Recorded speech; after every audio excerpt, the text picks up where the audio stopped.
The first step in dehydrating carrots is we blanch the carrots in boiling water. So the water was boiling and I'm blanching it. Today we have carrots that are somewhat shredded. I'm using these carrots dehydrated for making carrot cake and all kinds of things this winter. So what we do is we had it blanched, and the blanching what keeps the pretty orange color, and that's what you really want when you dehydrate. You want to keep your color. So we're going to go ahead and we're just going to take it out of the hot boiling water, and I'm just going to put it in the dehydrator and dehydrate it in my trays.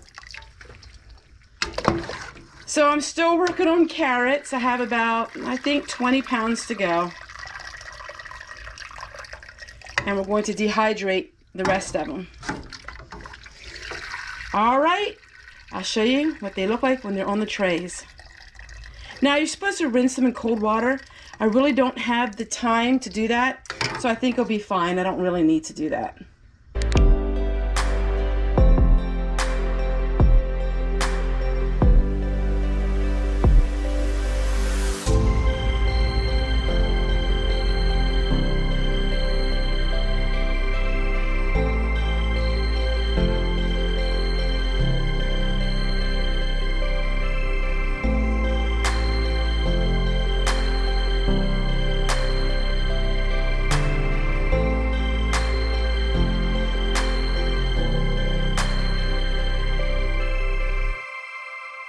Carrots, they're dehydrating about 1 hour.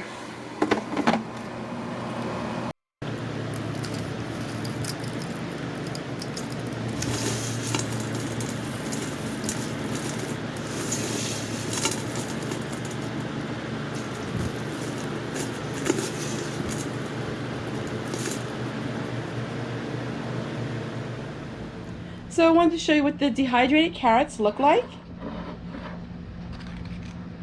So the dehydrated carrots for 2020, these are going to go as gifts, and all you have to do is to reconstitute is just add a cup of these to 2 cups of water, let it soak overnight, or you can just throw them into your soup that you're making. This is going to be for chicken noodle soup, so I'll just throw in a handful of them when I make my chicken noodle soup. That's how you dehydrate carrots. Go ahead and we're going to put these potatoes in this boiling water. We are going to blanch them for about 3 minutes, and then we're going to put them on our dehydrating trays. I like to blanch most of my vegetables. Some of the vegetables you don't have to blanch are peppers and zucchini. Peppers and zucchini, and I don't blanch my onions either, and they turn out amazing.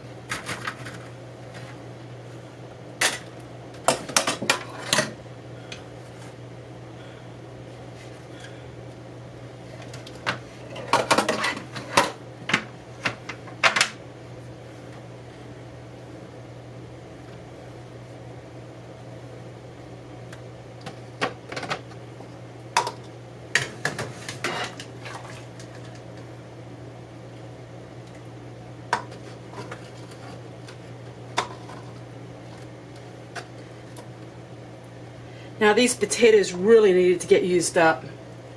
So this is one way you can use up your potatoes. You can freeze them. You could actually now put them in cold water and then freeze them if you wanted to. But I don't really have any freezer space, so dehydrating is what I do.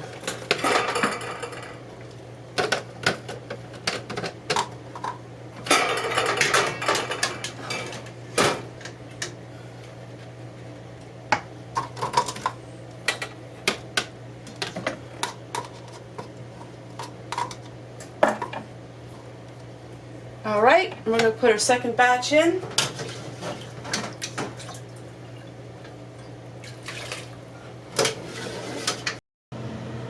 Alright, the dried potatoes are finished. And how you know they're finished is you crack them. And they'll crack, they're brittle. So finally I got this project done. It took about 12 hours. And I had it on my highest setting.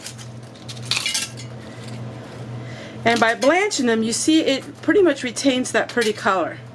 That's why you have to blanch most of your vegetables. You want to keep their color intact. If I wouldn't have blanched them, they would have been black. So always blanch your vegetables except for peppers, and I don't blanch my onions, but vegetables I always blanch first. Alright everybody, we finally got this done, and I can call it a day. Woo-wee! I hope you give drying potatoes a try. Now what do you use them for? Well, anything that calls for potatoes. So, have you ever bought a box of scalloped potatoes at the store? You know, the box that has the dried powdered cheese. Well, it's the same thing. Now there's one that didn't get done for some reason. That probably was underneath other ones. So you want to really make sure when you put them in your jar, make sure they're all dry. Don't just dump them all in without looking. You want to look first.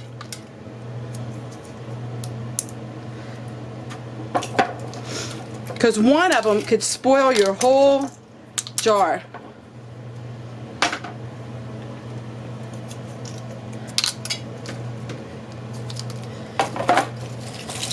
Every once in a while you'll get a couple with an off color. That's fine. Not going to hurt nothing. And there you go. Dried potatoes.